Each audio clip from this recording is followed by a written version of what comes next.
does a successful woman over 40 find her soulmate? In 6 months or less? Because you know that clock is ticking. Tick tock.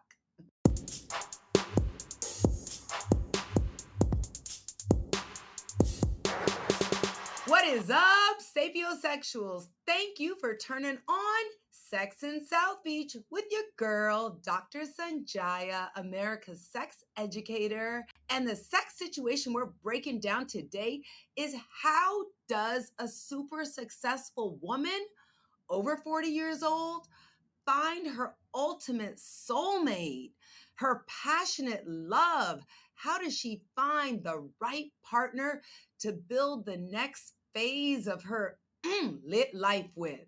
And to help us untangle this very tricky situation, because this is not easy, I am so excited to have Carissa Montooth. She's an internationally renowned love coach, relationship expert, author, and healer. And she really focuses on how to help successful female entrepreneurs, especially those over 40, find their ultimate soulmate. Ooh, I'm so excited to have you here, Carissa. Thank you for making time. Thank you for having me. I'm excited to be here. So, how did you get into this, specializing in helping successful women find their ultimate soulmate? Because this is a serious issue. So many of my girlfriends reach out to me, my colleagues, all these beautiful, successful doctors, lawyers. They're like, where do I find a guy? And I remind them, look, when you find them, I'll teach you how to have some good sex with them. But, Which is very important. important, yes. But tell us, how did you get into helping women, fill this gap? It's a really big gap. Yeah. Well, initially, my family, I come from a long line of healers. So I'm a sixth generation healer.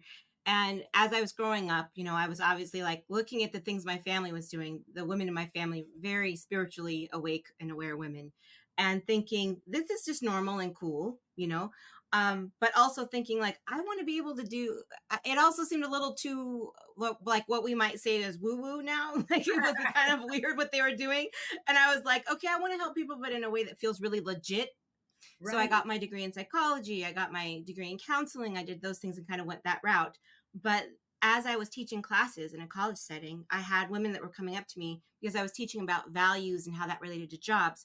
But they were coming up to me and saying, I think I'm this particular personality type, and I think my partner might be this personality type. How do we have this conversation about moving our relationship forward, or, those kinds of things? So I realized, okay, there are women who need me to help them in a different setting. It's not an academic setting. It's a relationship setting. And then as I went into that really full steam, I was attracting two different groups of clients, like two very distinct groups of clients. So one were women who had gotten married very early, been married for maybe 20 years, got divorced. Now their kids are in college or whatever. And they're like, it's finally time for me to focus on me and I want to get back out there. But the whole dating landscape has changed so much, I don't recognize it. So there was that group of women. Then there was another group of women who were like successful in every area of life but love. And they were well educated. They were making the money that they wanted to make. They were in excellent, like they took care of their bodies. Like they were going on vacations. They were just this amazing group of women. And they were always kind of going, do I work with a matchmaker? Do I do this? Do I do that? What do I do? And those were the women who initially were the biggest challenge for me to work with, but it actually ended up being a deeply fulfilling thing. Wow. Because what I realized was there was one piece of the puzzle essentially that they were missing. And once they got that, everything clicked into place for them.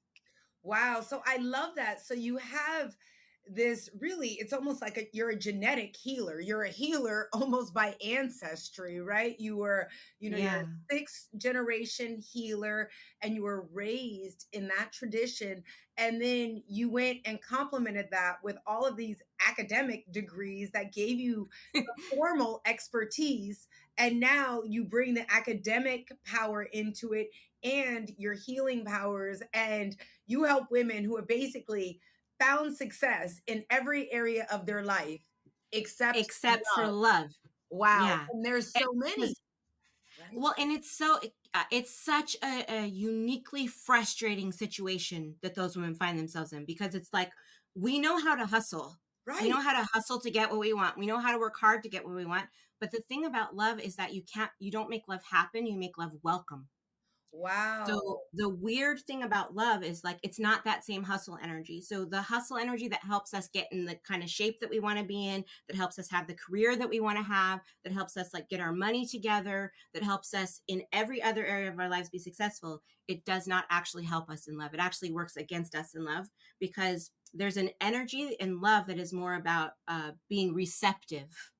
And it's Absolutely. hard for us to get into that, because we're like, I'm gonna do this. Like, what do I Absolutely. do? I Yeah. set a goal, What are the and these are the steps steps? to my goal. Yeah, So what are you exactly. talking about? Right. And you're like, yes, that works for you to get a degree, that works for you to get into a career, that works for you to buy a house, that works for you, Absolutely. to get on a new workout regimen, that works for you in a lot of different ways. But in the area of love, simply setting a goal and then taking these concrete steps to achieve that goal, that's where you're seeing that it backfires and we have to have a It new doesn't work. strategy.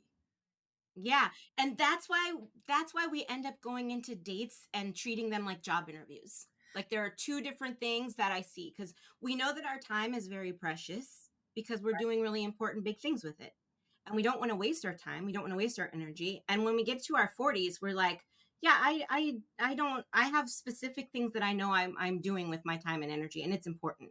And Absolutely. we also know that in the past I've invested in areas of my life, like I've been in relationships where it was like, why did I waste so much time in that relationship, or why did I give so much of myself to that relationship? And we knew that it took a long time to recover from that thing. And so we kind of come into dating with this attitude of like, I call it dumping our purse on the table.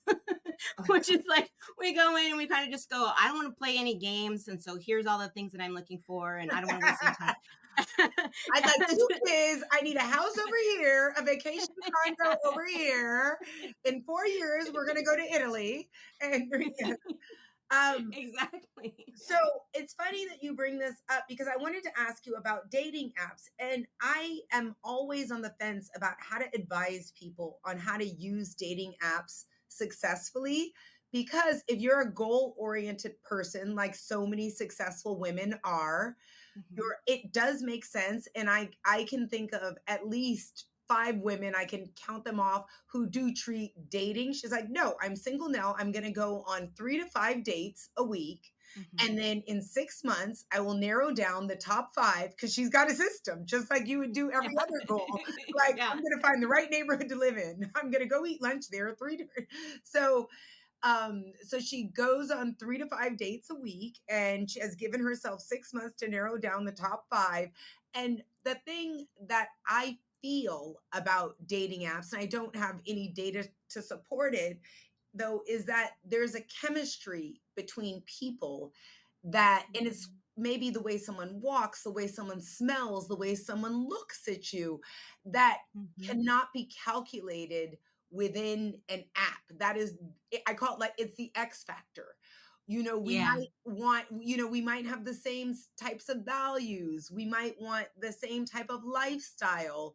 But when I finally Mhm. meet you in person and you lean over, your smell doesn't want me to draw you closer. I don't want to give you a tighter Yeah. hug. And so I can see how when you're saying our goal oriented approach, you're saying that this doesn't work. And I can see how dating apps can kind of set people up for failure if they're using that as their go to find their soulmate. So, Yeah. what's your perspective on dating apps for successful women? Yeah. Well, my whole thing is that it's really important to remember that people were meeting and falling in love and getting married way before dating apps ever existed. Right? That's been happening for a long time. So dating apps are really, at best, they're just like an option. You know, Right. most of the women that I work with don't actually end up going on the dating apps, because that's where the healing component comes into it. You're bringing your energy into every situation, right? So whether it's online or whether it's in person, we're bringing our own energy into that situation. So whatever beliefs we have about what we're going to encounter when we get there, that's what we're going to encounter when we get there. Do you know what I Right. mean? I So a lot of people absolutely. go onto dating apps and they're like, I'm gonna have to swipe through a whole bunch of weirdos. This is gonna be like looking through I always call it like looking through a haystack full of weirdos, looking for your needle in a haystack of weirdos. It's kind of what like dating apps feels like, you know. And if we feel like that when we go into it, then that's what we're gonna encounter, right? But the women that I work with, what we do is we go back to healing the things that contributed to their belief that they are lovable, that love is abundant, that it's possible for them to have it, those kinds of beliefs, because that's a foundation. So if someone's going online, but they have a really deep belief that says, love is really hard, I'm going to have to work really hard to deserve it, it's impossible to find, love is scarce, the statistics are super important for me. If people go into it with that in mind, those beliefs in mind, those beliefs are going to shape their entire experience. So what we do is actually we clear out some of those limiting beliefs, and we even go back to what happened when what's your relationship like with your mom and dad? Do we need to heal something that was there, because they're our number one and number two who taught us what love is supposed to be like, what it's supposed to look like between a man and a woman, what marriage is supposed to be, whether we are deserving of love, how possible it is for us, all of those things. Because when we do those things, it doesn't matter whether we're meeting them in person or whether we're meeting them online. It really, like, I would say very close to 90% of my clients don't actually end up meeting their person online. They meet them in one of three ways that's not online. So the first way is that, and it's always after we do there are 5 steps to what I do with my clients. So the first part is always healing. Okay. And that's when we go deep into the energetic work. We clear out anything that's left behind by an ex, any heartache or pain from that relationship. And then the next thing we do is we get it very crystal clear on what it is that they're wanting to bring into their lives. Because a lot of times we're like, I don't want anybody that smokes. I don't want anybody that this. I don't want anybody that. It's like we're clear about what we don't want, but not about what we do want. Before you go, how long does the process take? Because we're talking to busy women right now, and I thought so many busy women have already been in therapy before. It's like, what? Oh, I yeah, but gotta this go is back to not my therapy. childhood stuff. Are you kidding me? And so it's like the 5 years you got to deal with your childhood stuff. So tell me, how long does your 5 step Yeah. process take? Yeah, the 5-step process takes between 3 and 6 months, and it's so Okay. different from therapy. The thing about therapy is that we have this belief that says our intellect can solve all of our problems, especially high achieving women have that belief. This is not an intellect thing, this is an energetic thing. These are specific wounds we carry in our soul forward from relationships, from times that we've been through things that have hurt us, and therapy doesn't resolve all of those things. Therapy can help us get perspective about those things, but sometimes talking about the same thing over and over again actually re-traumatizes us. Right. And it doesn't actually bring us to a breakthrough. 90% of the women that I work with are in happy, healthy relationships within the 6 months. Wow. This is why. Right These 5 steps are why. there. Okay. So the very beginning is we're doing deep healing work. The Okay. deep healing work has to do with releasing us from relationships that we had with an ex, because we can still be energetically connected and attached to an ex. It has to do with healing wounds that have been left over from traumatic things in our lives. And sometimes if we're really successful and really high achieving, we don't recognize things that happened to us as being trauma. So we Right. need to look at those things and heal the things that are left from them, because we're like, I just keep it moving. I'm still, it didn't stop me, so it must not have been that bad. That's usually what we think, but we actually Right. do have to heal some of those things.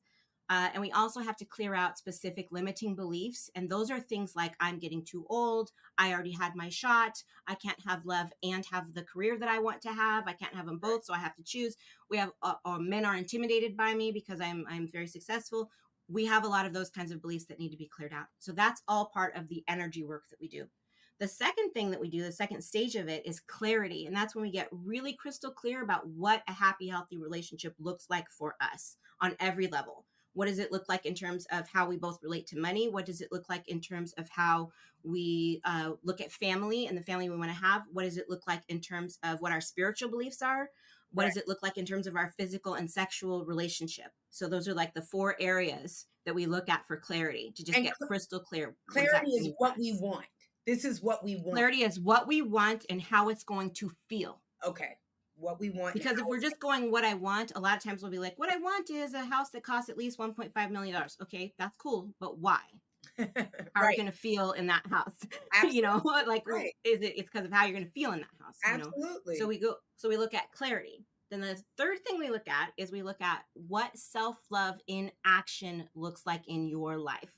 So we throw around, a lot of times we throw around this self-love. We throw that around and it's like, oh, you got to love yourself. And people get that. But what does it actually look like in your life right now? What Right. does it look like on a day-to-day basis, on a weekly basis, on a monthly basis? What does self-love look like? Because it's not just self-care. Right. Self-care is important, and that's physical and all those kinds of things, but it also is things like boundaries. It's also things like, what am I denying myself that I really, really want to do that I'm not letting myself do for some reason because I Right. think I'm too grown, or I think I'm too busy, or I think I'm too whatever, you know? Right. So we go into those things because if we don't actually do those things, the energy we're putting out is, um, I don't actually even need or deserve my own love. So you don't have to send me anymore. Right. Don't worry about it. Right. Right. Right. And the energy, the universe always says yes. So if you go, no, don't send me anything because I don't need any love, not even my own, it always just says yes. So we have to overcome that and switch that energy. Then the fourth thing that we do is actually a really deep, and this is the part that sounds really woo woo whenever I explain it, but I actually do really deep ritual work with my clients where we're literally doing a co-manifesting ritual together that is helping to bring this person into their life. And that's the fourth part of what we do. The fifth part of what we do is called navigating the leap of faith. So that's like, we did the thing, they feel different, they've seen changes all the way up to this point, and then we've done this thing, we've done this ritual work, and they're very excited because you can feel the energy shift when we do it. And it's almost like the energy of like, if you've ever been like at the movies and you're waiting for somebody and they text you and they're like, I'm parking, and you're excited that they're going to Yeah. be there even though you don't see them yet. It's that kind of energy. Like, I know they're coming. It's that Right. energy, right? And then between that and when the person actually comes is a period of time called the leap of faith. And that's when a lot of people get messed up and they actually start canceling out the energy that's bringing that person into them, because they start saying things like, well, if it's never happened for me yet, it's probably not going to happen. Or they start saying things like, well, they either have a birthday that ends in a 5 or a birthday that ends in a 0. And they're like, it didn't happen by now. And this isn't what I planned for my life. So what if it's not going to happen? Should I get a bunch of cats and just like, settle into a different life so that it doesn't hurt so bad when I get disappointed later? It's like, no, that's not what's happening. That's we stay focused and we move forward. And that's a really big part of my job, is to hold on to them and be like, we are crossing the finish line. Don't get the cats. Right. It's gonna be okay. And also to keep them from doing the self-sabotage things that Right. always come up at this time. There ain't So no the good men out self-sabotage thing, there. it's that, or it's the thing of like the younger hot sexy guy, where they go, okay, there's the young hot sexy guy, we're not on the same page, we don't have the same goals, he can't actually keep up with my lifestyle, but he's really fun to have sex with. Right. So I don't mind paying for him to go on vacation with me so that I don't have to do that alone. I don't mind, paying his way through life so that he can be like my sort of in the gap partner, right? Right. And that only works for a little while. And then they hit the wall where they're like, this isn't the person, Right. So Right. a lot of the times that happens in that gap. And Ah. that's where accountability becomes a really important thing, because their self-sabotage starts to come up. So that's one of the parts that they really need that support, that they really need my And help in. what you're saying is, if it's not your person, the self-sabotage is when you're spending your time with this person who's not your person, you can't really find your person because you don't have the space in your life. Because you're Literally in energy, you have a spot in energy that is for your partner. And if you let someone else stay in that spot too long, it keeps your partner from being able to come into it. yeah. And we think, well, I got it. Well, and I've heard everything, right? Like, but I have needs. What about my needs? And I'm like, I understand your needs, but you gotta figure out what your needs are. Is it a need for touch? Right. Is it a need for sexual pleasure? Right. And there are ways to do those things without making that person the interim partner. Without having the wrong partner, without filling the void Yeah. with the wrong thing. It's With like the wrong sometimes partner. you're tired and you're like, oh, I can just have an extra cup of coffee, but it's really better to get 8 hours of sleep. To get Right? sleep. That's the root of the problem. It's not just to, Exactly. right, get a Yeah. sugar rush or a caffeine rush. It's to give your body what it needs. What and it actually what needs. it actually needs. So you're saying, you're going to get by this craving. There's ways to deal with your momentary cravings. You can get a Exactly. massage. You can get a toy. There's a lot of ways to You deal with can your momentary you can get a massage, you can get a toy, you can have kind of like uh, I always hate to say this because there are so many connotations with it, but you can have a very casual sexual relationship with someone who lives very far away that you don't expect that to become a relationship. So you craving. go into that with different expectations, Right. right? Like, It's this like is a great weekend we're going to have. And then I'm going to go back to my life exactly, and I'm going to continue my journey towards my person. exactly. Right. I'm not going to try to make this thing into a relationship. I'm going to let it be this delicious weekend thing that it was, and then I'm going to go back to my life. Right. So it's like there are ways that we can address those things. They have cuddle buddies now. You can order cuddling to come to your house. True. I know. I just got a Like, DVR. There's all kinds of sleep rooms and cuddle rooms that yeah, right. So it's like it are is not. possible to do that to navigate that time period in a healthy way that doesn't cancel out what you're trying to bring into your life, Right. you know. I understand. And yeah, yeah, so that's what that's the overarching way that I work with my clients. Yeah, And because it's not just about attracting the person, it's about becoming the person, the version of you that can sustain that relationship once it comes into your life. absolutely. Absolutely. So I love that you're really the root is the energy, is really just changing the energy. And because I've often said, I'm very science based. So one of the scientific points I like to bring up is that the chemicals that are released when a woman is sad, they Mhm. actually can cause erectile dysfunction.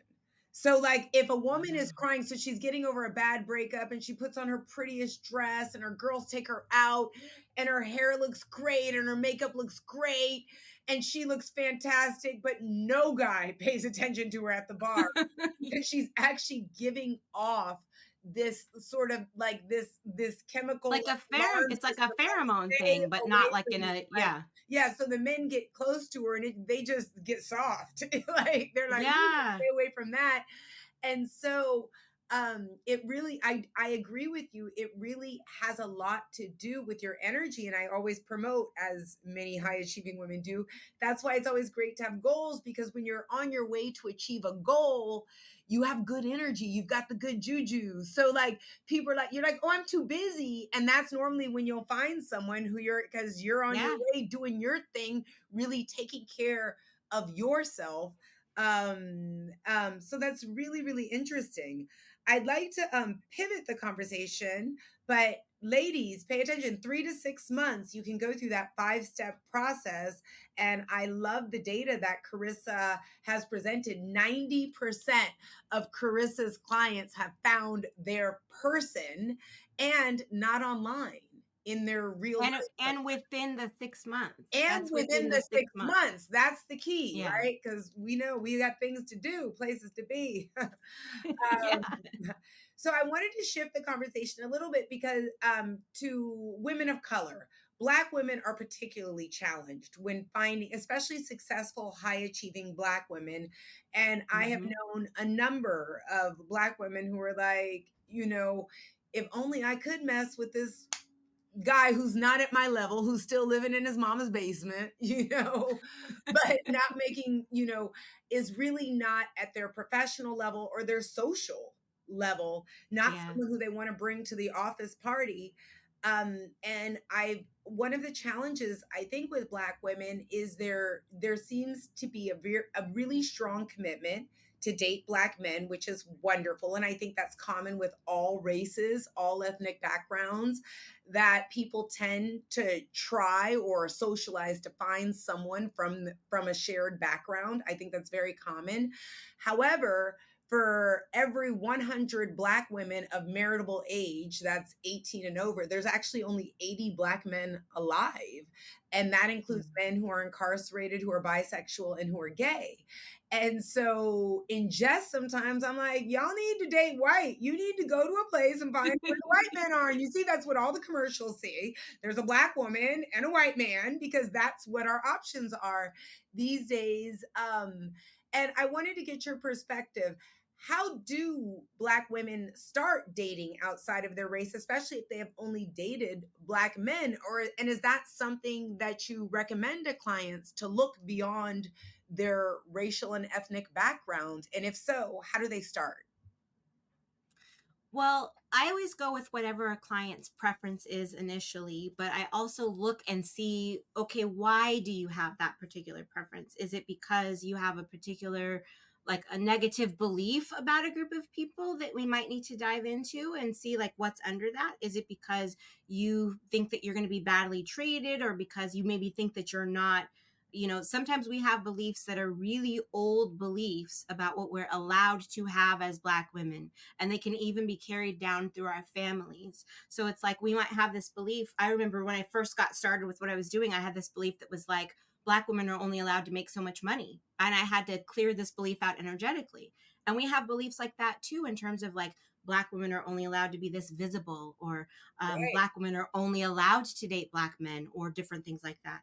So it's like we have to look at a lot of those things on an energetic level and go, where is this coming from, a belief, or is this coming from specific experiences that I've had?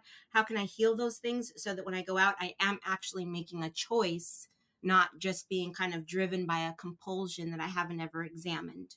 You know what I mean? I haven't ever like looked at and thought about. I agree. I think And it's very common amongst Black women. I'm joking, like, I can't sleep with the slave master. I mean, master, like, I'm just betraying the race. If I'm a Black, what am I gonna do?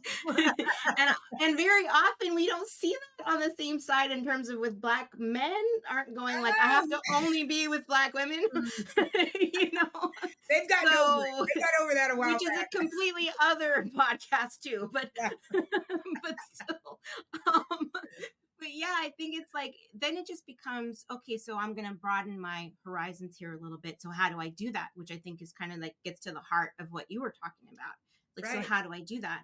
And it becomes a thing of like, what am I looking for overall in a relationship? What do I want overall in a relationship? And then understanding that that's not always going to show up the way that I think, or always show up in the package that I think it's going to show up in. And it's the same way with like almost anything else, right? It's like, even when we've made these leaps in our career or different things like that, we may have had a specific path we thought we were going to use to get there. And then something showed up and it was like, oh, well, this isn't how I thought it was going to be, but what an amazing opportunity, and we right. go ahead and we do that thing. It's really the same thing in those situations with love, because it's like, we need to be so clear on what healthy, happy love will feel like for us, Right. because then when it's in front of us, the packaging won't be as important to us as how it feels when they treat us that way. And then we can get over the other things.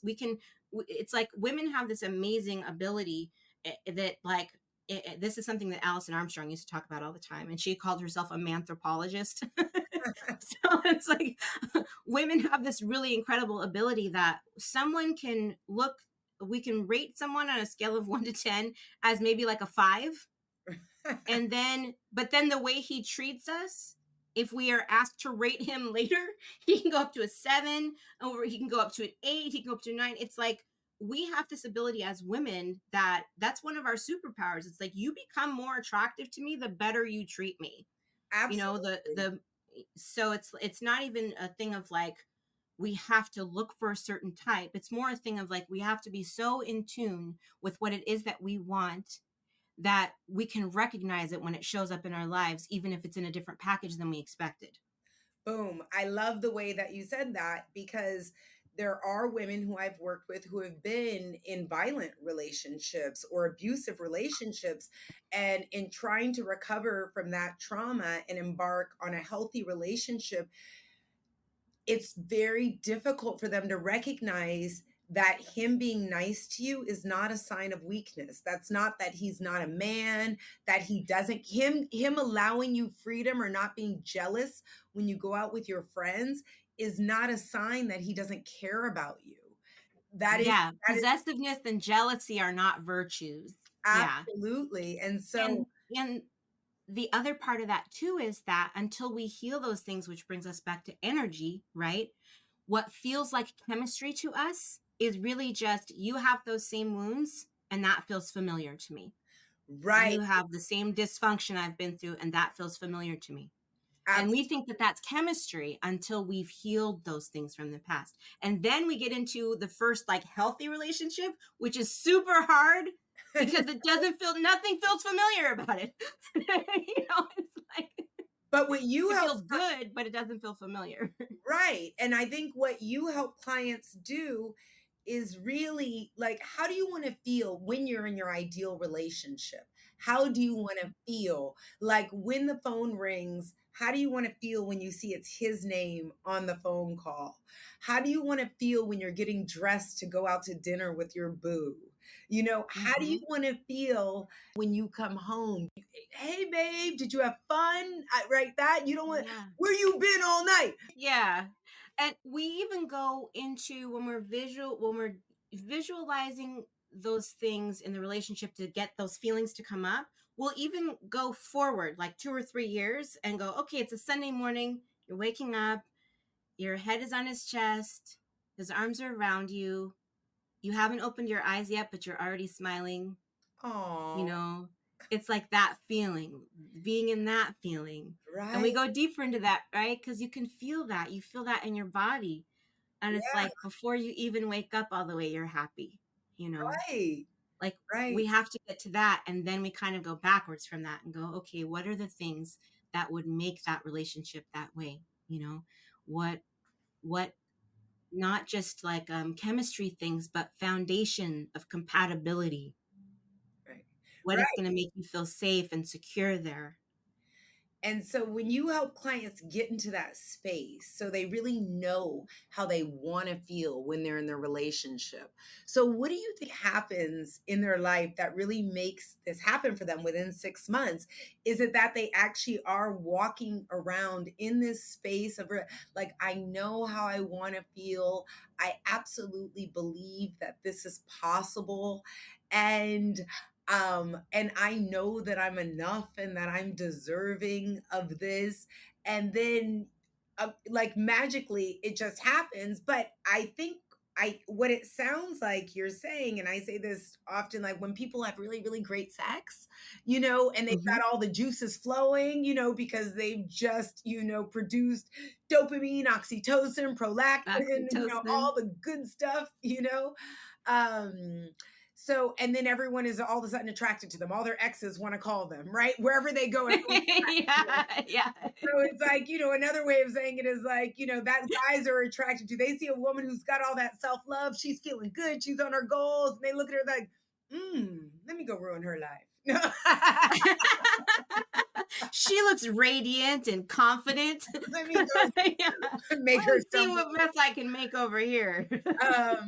But is it just being in that state of being? And I know that is very intense energy work and shifting of the mindset and all of these things that have to occur to get to that. But is that what you believe, just being in that state and really having a deep connection with how they want to feel in their ideal relationship that really attracts it? It's like the law of attraction. Is that It's that, but it's also things that are happening in objective reality. okay? So, because the way that I work is that because of my academic background, because I have degrees in psychology, because I have degrees in counseling, I don't just go, cross your fingers and let's hope that you feel better. I'm like, no, we're looking at specific benchmarks. We're looking at specific things that have changed in your life. The energy techniques that I use for energy healing are things that have been scientifically researched and proven over time. So it's like it's never just a thing of like let's hope it worked. It's always like a thing of we look at your progress and we track it and we see that it's changing. But what we see happen is actually something on an energetic level and something that happens in objective reality. So, what's happening on an energetic level is that we clear out a bunch of old stuff. It frees up a bunch of mental and emotional bandwidth because there are a lot of things that our mental and emotional bandwidth are doing right now that is actually just coping with keeping things from the past from intruding too much on the future. Once those things are gone, we free that up and now we can kind of see the world in a new way. Right. And we also do this deep work that has to do with self love. So it's like we're walking around now looking at the world and being open and receptive to our good, no matter how that's going to show up for us, which we wouldn't do before. But also, we're activating the reticular activating system, right? Which is that system of parts of our brain. in our nervous system that's responsible for selective attention. So we've told ourselves this person's going to come into our lives and I'm going to be open and receptive to that. And that's going to be a lovely thing. And it's going to feel like this. And we're feeling the feeling, right? And it's like we're walking into the world in this new confident energy, but we're also more aware. It's like when we have this, the reticular activating system activated, it's telling us this thing is important. So notice it more. So Right. it's like if you buy a certain car and then you're like, oh, I see everybody has that car. That's really funny. Like you notice that car. It's like everybody has it all of a sudden, right? It's like, no, it's like our system has been activated to say that that is an important thing. So I'm going to notice it more in life, right? Right. So very, very often what will happen is when we've done this particular, group of things together, women will notice men in their lives who are, it's like almost like a cascading thing. So they'll be like, actually, I am getting healthy masculine attention from different men in my life. And it might be like a platonic thing, but they'll be like, oh, that exists. Wow. There is such a thing as healthy masculine attention. There is such a thing as men who will look out for me. There is such a thing as men who will take care of me and they're not expecting something in return. And once they see that and they experience that, that's evidence that that exists. And then they build on that. And they're like, well, if it's possible out there in the world, it's possible for me. Right. Right. Right? Because it's too big of a jump sometimes to just go from crickets to like, it's my soulmate's right here. We don't do that, because it's like, it won't work. Our subconscious mind just calls BS and just goes, that's not a real thing. So we have to do that incrementally with, in pace with healing. Right. And then once they are out there doing, that's why they mostly don't go on dating apps. That's why so many of these women, they're meeting the women that I work with, they meet their partners in one of three ways. And it's not online dating apps. It's Right. very rarely is it online dating apps. I can even really only think of two of the hundreds of clients I've worked with in the last however many years that Wow. actually met online, you Wow. know? Wow. Yeah. So, and the three ways that they usually do it is that it's like, and it always happens after we get through the energy and the clarity part, right? So Okay. right when they're in the middle of the self-love part, they either have someone from their past who now shows up in their life in a new way. So Wow. if you can imagine, like, I had a crush on you in high school and then we run into each other at a convention or something like that, right? It's Okay. like, or maybe, we knew each other in a different capacity a long time ago, whatever the thing is. But then you run into them now and it's like, oh, wow, here's this person that I hadn't thought about in a million years. And I Right. never thought of them this way. And now, Your I old can, landlord, there's like a, whatever. Right. Yeah. yeah, whatever, yeah. And it's like all of a sudden there's like a healthy attraction there and that Mhm. they're available. So that's one thing, one way. The second way is it's someone that's in your everyday life now that you're not used to seeing that way at all. Ah, And really often what will happen is it'll be like you go through something together that changes the way that you see each other.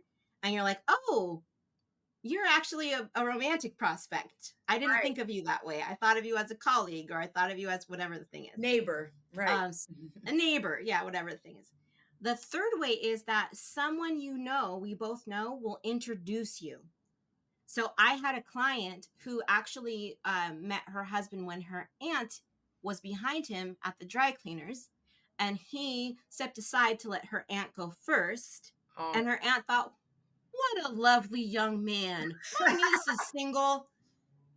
Give you her phone number. I want you to give her a call." And he was like, okay, ma'am, I sure will give her a call, and did, Wow, and that's then so they got cool. married. Wow. Very So it's like, I see that over and over and over again. So yeah, if you want to date online, I do walk my clients through that process because there's a process where you're not, it's where you're attracting the right attention to yourself and not searching. right. So you're actually coming in with an energy that's you're receptive to being courted Got it. as opposed to like I'm on a hunt. Right. And so I teach clients that process, but very few clients need to use that. Right. And I think I loved that analogy you just used, being receptive to being courted versus being on a hunt. And it made me think of, everyone calls women over a certain age a cougar because it's like they're on a hunt Yeah. Yeah. versus being receptive. And from a man's perspective, I imagine those are two very different energies they feel, and one they're going to be drawn to, and the other they're going to be scared of. You know, so Well, yeah, and if you're on an app like Bumble, right, what you're doing essentially if you're on an app like Bumble is that you are with a whole bunch of other cougars who are circling a group of men who are waiting to be pursued. right. Well, And it's I like to call them I'm like, wow, these men can't even. They're like, look, I'm just gonna wait till one picks me. I'm I'm just gonna have, waiting here. have my Yeah. sister upload my picture. Yeah. And it's like those are how you begin in a relationship is how you'll continue, Hmm. so those women aren't going to get to feel that like they'll have to be in sort of like a hustling and a masculine energy in every part of their lives, even their relationship, which is the one place that a lot of times we want to be. We want someone to create a container for us that's like a safe Soft place place. for us to We're, just be soft. right. Yeah, for us to be, yeah, and to receive. And it's like, we don't want to have to make I've had so many clients who will say to me, I just want to get to be the girl in my relationship. And I'm like, I know what you mean. I know exactly what you mean. Right. It's, And I and 100% yeah, agree with you. The way you start a relationship is really important to how those roles will play out. And if you are the pursuer, it's okay. Some women don't mind being the pursuer and being the one who schedules everything, the one who organizes everything. But if you are a woman who prefers to be pursued or courted, then yeah, you want to establish that in the beginning of the relationship. You're not going yeah. to be the one, initiating and change. Doing all the emotional labor of the whole courting and dating process and everything. And then, yeah, And it's, and we do so much in the relationships anyway. It's right, kind I'm of like, like, I know everyone wants to at get least married. I'm let's like, the only time you really have the upper hand is before you get married. I mean, really, do you really want to get married? But at least let's be courted while we're dating. I mean, exactly, yeah. exactly, exactly. This was really, really a great conversation. I'm so glad to have found you, Carissa, and I hope that a lot of the listeners will reach out because I think what you have to offer is really filling a very big and important gap, really helping high achieving women learn different skills to have a successful love life because the same skills that created their success in their professional arena and other areas of their life, it's a completely different skill set and a different mindset and a different type of energy that you want to bring to your romantic relationships, especially when you want to cultivate them, you know, in a not forever time. Like, you don't want to meet your partner when you're 80. It's great to meet them when you're 80, but it also be great to meet them while you have some estrogen left in Like the right system. now. Yeah. It would also be Like, great to meet you them like still in the next 6 months. right, lubrication is still possible. All of those things. Thank you so much. You guys know what time it is. It is time for your climax, where we give you a little something, something to remember about how successful women can find their soulmate in 6 months or less. And Carissa's going to head this off for us. Give us a couple of steps. One, Your intellect, although you are brilliant, your intellect cannot solve all of your problems. So invest in healing energetically so that you can move forward with good momentum. Otherwise, it's like you're trying to drive with the parking brake on. got it. And two, what else? Clarity about what you actually want love to be and feel like. It's really easy to know what you don't want to have. We all know what we don't want to have. We've had those experiences from the past. But instead of focusing on it, use it as contrast so that you can understand what you do want to have and put your focus on what you do want to have and what you want it to feel like. I love that. And three, And three is to remember that you don't make love happen, you make love welcome. And you do that by investing in your healing. oh, I love that. I thought that was very like special, like investing in yourself and your healing. Are there more? Absolutely. Yeah. For women who want to work with you, Carissa, tell us, where can they find you? They can find me online at my website. It's Carisa MONTOOTH.com. So CarissaMontooth.com. And they can schedule time to chat with me at soullovesession.com. soullovesession.com and CarissaMontooth.com. Thank you so much. I had so much fun chatting you guys up today.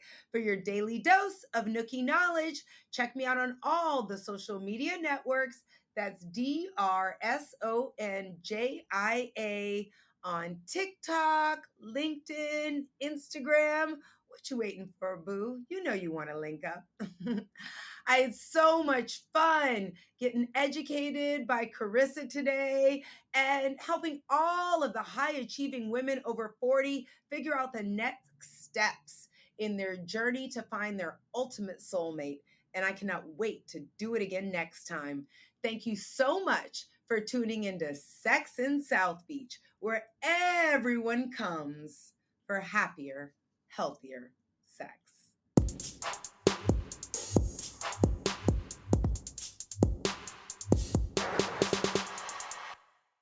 Don't you deserve great sex? Turn on the Sex in South Beach podcast to level up your love life. Sex in South Beach, hosted by Dr. Sanjaya, America's only Ivy League educated sexologist and medical professor at the University of Miami. Find Sex in South Beach wherever you listen to podcasts. Sex in South Beach, where everyone comes for happier, healthier sex.